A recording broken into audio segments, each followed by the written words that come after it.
వాంఖండే stadium వేదికగా Mumbai versus RCB జట్ల మధ్య ఒక ఇంట్రెస్టింగ్ మ్యాచ్కి అయితే రంగం సిద్ధం కాబోతుంది.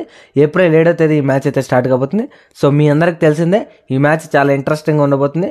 ఎందుకంటే లాస్ట్ ఇయర్ కూడా చూసాం, ఈ రెండు జట్ల మధ్య జరిగినప్పుడు ముంబై ఫామ్లో లేనప్పటికీ ఆర్సీబీ జట్టుని అయితే ఓడించగలిగింది. సో డెఫినెట్గా ఈ మ్యాచ్ అయితే చాలా అంటే చాలా ఇంట్రెస్టింగ్ ఉండబోతుంది. ఈ మ్యాచ్లో రోహిత్ జోడీ ఎలా వస్తారనేది చాలా ఇంపార్టెంట్. అందులోనే ఈ మ్యాచ్కి రోహిత్ శర్మ వచ్చే అవకాశం కూడా ఉంటుంది కాబట్టి చాలా ఇంట్రెస్టింగ్గా ఉండబోతుంది. ఎనివే ఒకసారి హెడ్ టు హెడ్ రికార్డు విషయానికి వస్తే సో టోటల్గా 33 సార్లు మ్యాచ్ జరిగితే ముంబై టీం 19 సార్లు గెలిచింది. ఇక ఆర్సీబీ కేవలం 14 సార్లు గెలిచింది. క్లియర్గా ఇక్కడైతే ముంబైకి అయితే ఎడ్జ్ కనబడుతుంది. ఇక పిచ్ రిపోర్ట్ విషయానికి వస్తే ఇదైతే వాంఖండే స్టేడియం వేదికగా ఆడుతున్నాం కాబట్టి డెఫినెట్గా మనం ఒక హై స్కోరింగ్ బ్యాటిల్ అయితే ఎక్స్పెక్ట్ చేయొచ్చు. సో మోస్ట్లీ టాస్ గెలిచిన కెప్టెన్ డెఫినెట్గా చేజింగ్ తీసుకోవడానికి ఎక్కువ ఇష్టపడతారు. సో చేజ్ చేసిన టీంలే ఇక్కడ ఎక్కువ గెలిచాయి. సో డెఫినెట్గా ఈ మ్యాచ్ అయితే ఒక హై వోల్టేజ్ మ్యాచ్ అని చెప్పుకోవచ్చు. సో ఇది ముంబై ఇండియన్స్కి వాళ్ళకి హోమ్ గ్రౌండ్ కాబట్టి సో డెఫినెట్గా ముంబై టీమే ఈ మ్యాచ్లో గెలిచే అవకాశాలు అయితే ఎక్కువ అని నేనైతే అనుకుంటున్నాను. సో మీరేమనుకోండి కింద కామెంట్ చేయండి.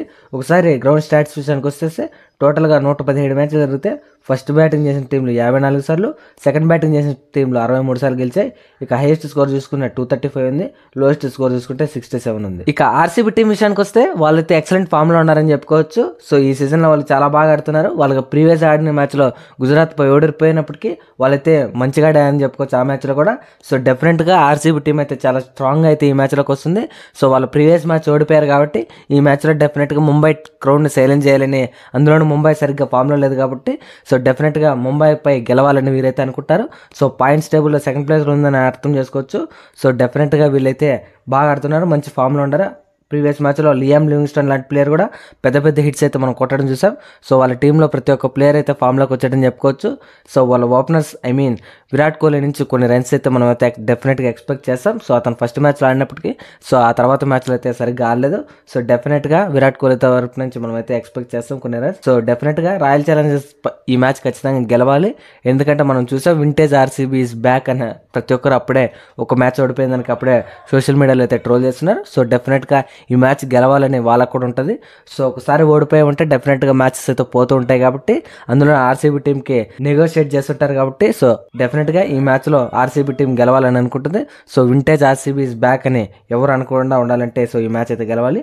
ఒకసారి వాళ్ళ ప్లేయింగ్ లెవెన్ చూసుకుంటే ఓపెనర్స్గా Philip Salt, Virat Kohli, number 3లో రజత్ పటిదార్, నెంబర్ 4లో లియామ్ లివింగ్స్టన్, నెంబర్ 5లో కృణాల్ పాండ్యా, నెంబర్ 6లో జితేష్ శర్మ, నెంబర్ 7లో టిమ్ డేవిడ్, ఇక number 8 Josh Hazlewood, number 9 Bhuvneshwar Kumar, number 10 Suyash Sharma, number 11 ఎస్ దయాల్, ఇక పడిక్కల్ ఇంపాక్ట్ ప్లేయర్గా వచ్చే అవకాశం ఉంటుంది.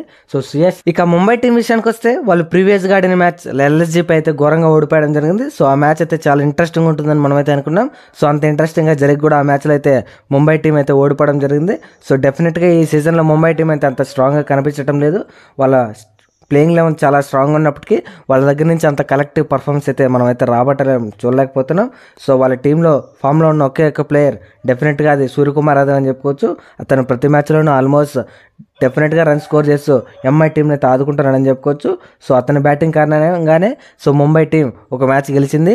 సో డెఫినెట్గా హార్దిక్ పాండ్యా కూడా ఫామ్లోకి రావాలి. సో మెయిన్లీ మనం అయితే ట్రెంట్ బౌల్ట్ నుంచి చాలా ఎక్స్పెక్ట్ చేస్తున్నాం. సో అతనైతే అందించలేకపోతున్నాడు. సో కేకేఆర్పై అందించిన అతనైతే సరిగ్గా మళ్ళీ మిగతా మ్యాచ్లు ఆడించలేకపోతున్నాడు. ఇక హార్దిక్ పాండ్యా విషయానికి వస్తే అతనైతే ఎక్సలెంట్ ఫామ్లో ఉన్నాడని చెప్పుకోవచ్చు.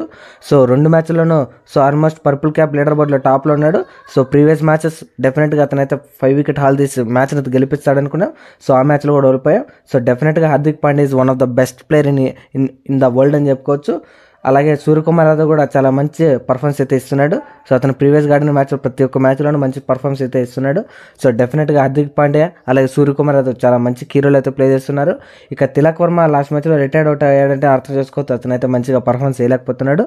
సో నాకు తెలిసినంత వరకు లాస్ట్ మ్యాచ్ ఓడిపోవడానికి కారణం సో నమందీర్ని అబ్దే ఆర్డర్ ప్రమోట్ చేయడం అనుకుంటున్నాను. సో మీరేమనుకున్న కింద కామెంట్ చేయండి.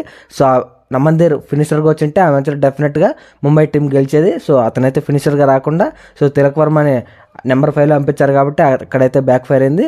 సో డెఫినెట్గా ఇదైతే ముంబై టీం గుర్తుపెట్టుకోవాలి. సో ప్లేయర్స్ని వాళ్ళ దగ్గర పర్ఫార్మెన్స్ అయితే కలెక్ట్ చేయాలంటే డెఫినెట్గా వాళ్ళ స్పాట్లను అయితే వాళ్ళు ఫిక్స్ చేసి ఆడించాలి. ఇక ట్రెంట్ బౌల్ట్ కూడా ఫామ్లోకి రావాలని మనం అయితే కోరుకుందాం. సో అతనైతే అంత మంచి బౌలింగ్ డెలివరీ చేయలేకపోతున్నాడు. సో ఇక జస్ప్రీత్ బుమ్రా లైన్ లోటు అయితే మనకైతే క్లియర్గా కనపడుతుంది. సో అతని కారణంగానే ముంబై టీం మ్యాచ్లు అయితే ఓడిపోతుంది. ఎందుకంటే అతని పర్ఫార్మెన్స్ ఇచ్చింటే డెఫినెట్గా ఒక జస్ప్రీత్ బుమ్రా అయితే కంబ్యాక్ ఇస్తాడని కోరుకుందాం. సో ఇతనైతే ఈ మ్యాచ్ ఆడే అవకాశం ఉండదు. సో అతనైతే ఢిల్లీపై జరిగే మ్యాచ్లో డెఫినెట్గా వస్తాడని మనకైతే అఫీషియల్గా కొన్ని వెబ్సైట్స్ అయితే తెలియజేయడం జరిగింది. కాబట్టి సో డెఫినెట్గా ఈ మ్యాచ్లోకి రాకపోవచ్చు. సో అతను వచ్చాడంటే ముంబై టీం రాత మారుతుంది. సో డెఫినెట్గా బ్యాటింగ్ లైనప్ అలాగే బౌలింగ్ లైనప్ అయితే చాలా స్ట్రాంగ్గా మారే అవకాశం ఉంటుంది. కాబట్టి సో డెఫినెట్గా ముంబై అయితే మ్యాచ్లో గెలిచే అవకాశం ఉంటుందని అనుకుంటున్నాను. సో మీరేమనుకున్న కింద కామెంట్ చేయండి. సో ముంబై టీం ఫస్ట్లో మ్యాచ్ ఓడిపోయేటప్పటికి వాళ్ళైతే కంబ్యాక్ ఇచ్చి మళ్ళీ వాళ్ళైతే గెలవడం స్టార్ట్ చేస్తారు. సో అది మీ అందరికి తెలిసిందే. సో డెఫినెట్గా ఈ మ్యాచ్లో ముంబై టీమే బరిలోకి ఫేవరెట్స్గా దిగబోతుంది అనే దాంట్లో ఎలాంటి సందేహం లేదు.